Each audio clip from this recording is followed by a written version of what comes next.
కిచడీకి కావాల్సిన పదార్థాలు: నానబెట్టిన బియ్యం, నానబెట్టిన పెసరపప్పు, నూనె, నెయ్యి, క్యారెట్ ముక్కలు, బంగాళదుంప ముక్కలు, అల్లం వెల్లుల్లి ముద్ద, ఉప్పు, పసుపు, పచ్చిమిర్చి ముక్కలు, కరివేపాకు, కొత్తిమీర, ఉల్లిగడ్డలు.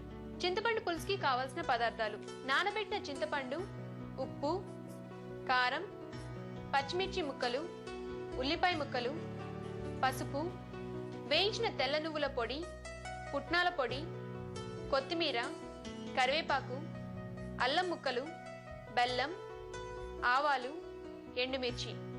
కిచడీ చింతపండు పులుసు కాంబినేషన్ తయారు చేసే విధానం: ముందుగా 2 కప్పుల బియ్యానికి అరకప్పు పెసరపప్పుని కలిపి అరగంట నాననివ్వాలి. ఆ తర్వాత స్టవ్ మీద గిన్నె పెట్టుకొని దాంట్లో కొంచెం నూనె, నెయ్యి వేసి అది కాగిన తర్వాత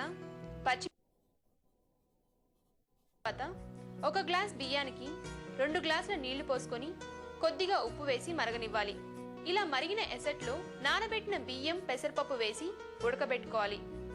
ఇప్పుడు కిచడీలోకి కాంబినేషన్ చింతపండు పులుసు తయారు చేసుకుందాం. ముందుగా నానబెట్టిన చింతపండు రసం తీయాలి. ఈ చింతపండు రసంని పల్చగా చేసుకోవాలి. దీంట్లో తగినంత ఉప్పు వేసి బాగా కలుపుకోవాలి.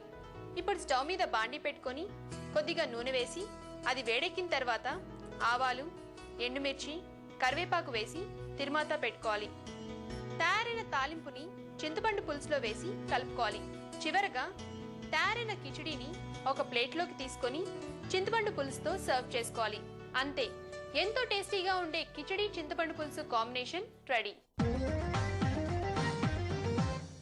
నానబెట్టాలి. ఎంత క్వాంటిటీ అండి? మనం 2 కప్పులు బియ్యం అయితే సగం కప్పు బేళ్ళు, టేస్ట్ కొరకు మన ఇష్టం. కానీ బియ్యం 2 కప్పులు తీసుకోవాలి. పెసర్ బ్యాడ్ సగం కప్పు అయినా తీసుకోవచ్చు, ఫుల్ కప్ ఎక్కువైనా తీసుకోవచ్చు, మన ఇష్టం. ఎంతసేపు నానబెట్టుకోవాలండి?